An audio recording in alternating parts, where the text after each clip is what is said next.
Assalamualaikum warahmatullahi wabarakatuh. Perkenalkan nama saya Fadila Anggraini Putri dengan NIM 55141920. Izinkan saya untuk mempresentasikan hasil ujian tengah semester saya di mata kuliah Perancangan Arsitektur Tematik.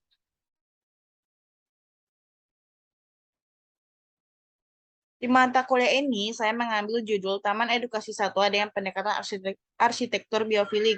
Dimulai dari latar belakang. Pada tanggal 5 Desember tahun 2016, Provinsi Gorontalo dinobatkan sebagai Provinsi Konservasi.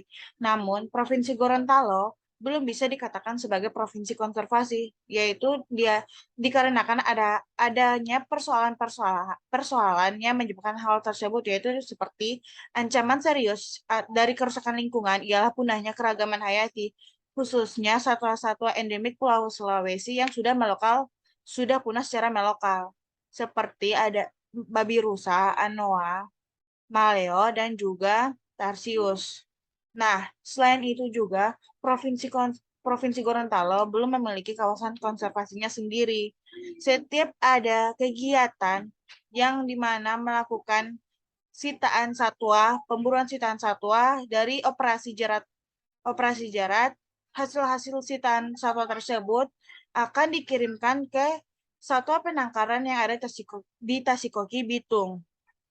Lalu, maka dari hal itu, pemerintah Provinsi Gorontalo menyiapkan sejumlah strategi untuk menciptakan peluang baru. Di antaranya, pemerintah mencoba untuk merancang sebuah kawasan konservasi. Nah, adanya kawasan konservasi ini membuat beberapa peluang, seperti meningkatnya pariwisata yang ada di Provinsi Gorontalo. Selain itu, juga meningkatkan jumlah populasi dari satwa-satwa endemik yang ada. Selanjutnya masuk ke rumusan masalah. Bagaimana desain taman satwa itu layak sebagai tempat perlindungan satwa, khususnya satwa endemik. Lalu ada juga bagaimana konsep perancangan taman edukasi satwa tersebut dengan pendekatan arsitektur biofilik yang ada di Provinsi Gorontalo. Masuk ke tujuan dan sasaran. Tujuannya yaitu merancang taman satwa yang layak sebagai tempat perlindungan satwa, khususnya taman satwa endemik yang ada di Provinsi Gorontalo. Lalu terciptanya sebuah konsep desain perancangan taman edukasi satwa yang menerapkan prinsip arsitektur biofilik. Adapun sasarannya yaitu terkumpulnya data-data yang dibutuhkan dalam merancang konsep desain taman satwa. Lalu tersusunnya hasil-hasil analisis terkait fungsi, kebutuhan, dan fasilitas yang dibutuhkan dalam merancang konsep desain taman edukasi satwa tersebut. Masuk ke lingkup pembahasan, yaitu di mana terbagi atas dua, arsitektur dan non-arsitektur.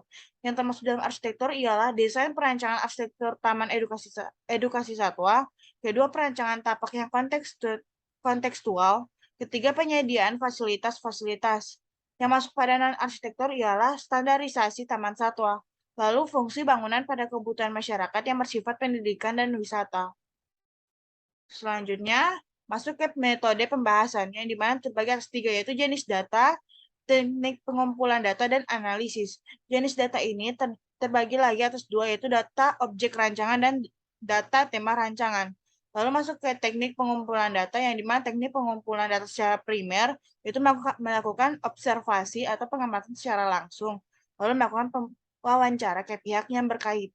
Lalu selanjutnya teknik pengumpulan data sekunder, yaitu melakukan studi literatur, melakukan referensi buku atau skripsi, dan juga jurnal terkait, lalu mencari di media internet, lalu melakukan analisis secara metode kualitatif deskriptif.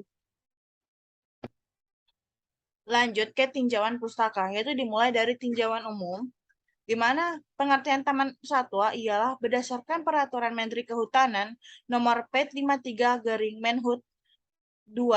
tahun 2006 tentang lembaga konservasi, bahwa taman satwa adalah kawasan konservasi yang melakukan upaya perawatan dan pengembangbiakan terhadap jenis satwa yang dipelihara berdasarkan etika dan kaidah kesejahteraan satwa sebagai sarana perlindungan dan pelestarian jenis dan dimanfaatkan sebagai sarana pendidikan, penelitian, pengembangan ilmu, pengetahuan, dan teknologi, serta sarana rekreasi yang sehat.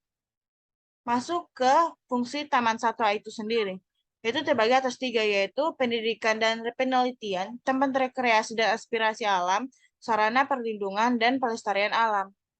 Adapun klasifikasi taman satwa ini dibagi atas 3, yaitu pertama berdasarkan lingkup pelayanan, yaitu ada taman satwa, satwa nasional, taman satwa regional, dan juga taman satwa kota atau lokal. Berdasarkan spesifikasi koleksi, ada juga dibagi atas 3, yaitu taman satwa majemuk, taman satwa khusus tunggal, dan kebun raya. Terakhir, berdasarkan sifat peragaan, yaitu ada taman satwa tertutup, taman satwa semi terbuka, dan taman satwa terbuka. Selanjutnya yaitu standarisasi taman satwa, yang dimana pada peraturan perundang-undangan fasilitas yang dikhususkan untuk taman satwa ini yaitu terdapat 3. Ada fasilitas terbuka hijau, yaitu memiliki luas area sekurang-kurangnya 2 hektar. Ekodrainase, yakni tapaknya yang dapat menyerap air sebanyak-banyaknya, tersedianya trotoar untuk pengunjung, memiliki naungan sederhana, dan desain dan bahan ramah lingkungan.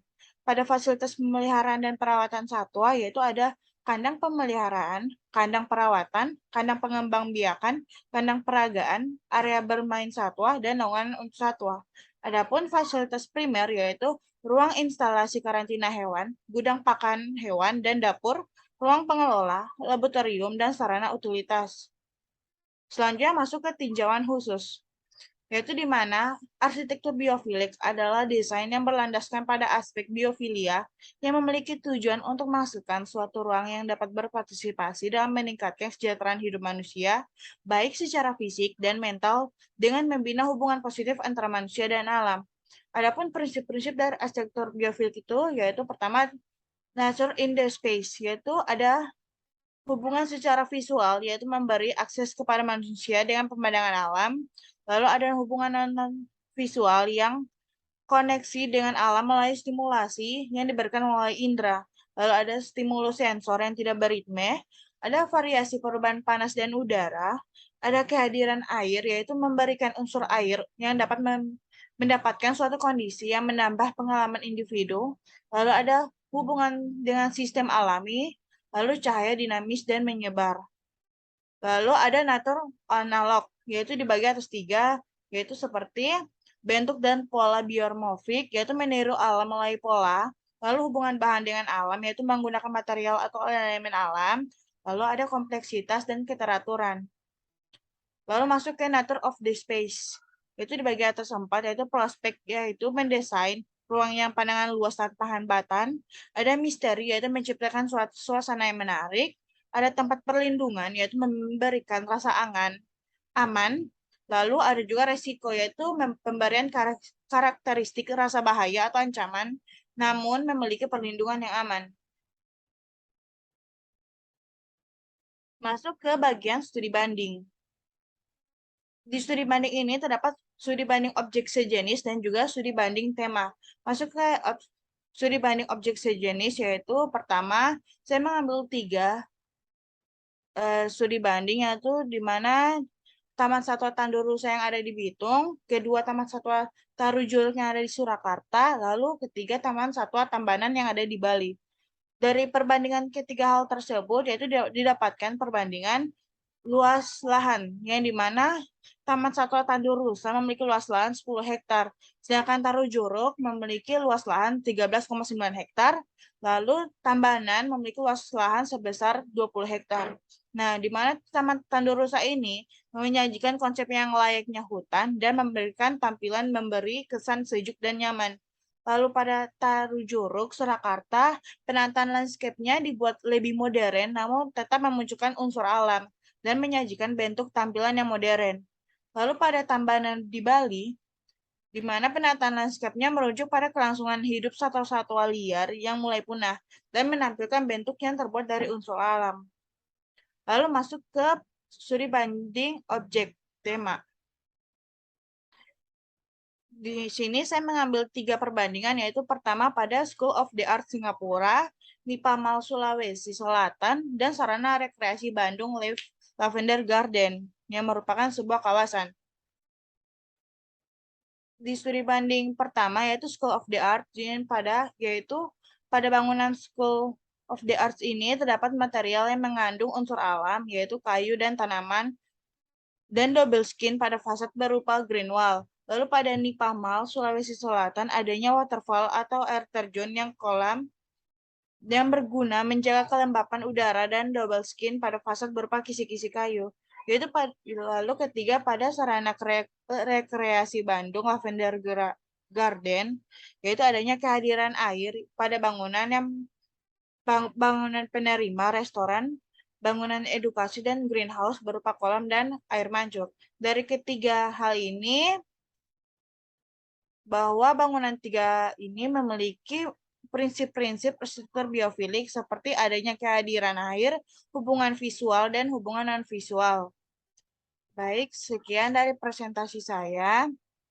Jika ada kekurangan kata, mohon maaf. Assalamualaikum warahmatullahi wabarakatuh.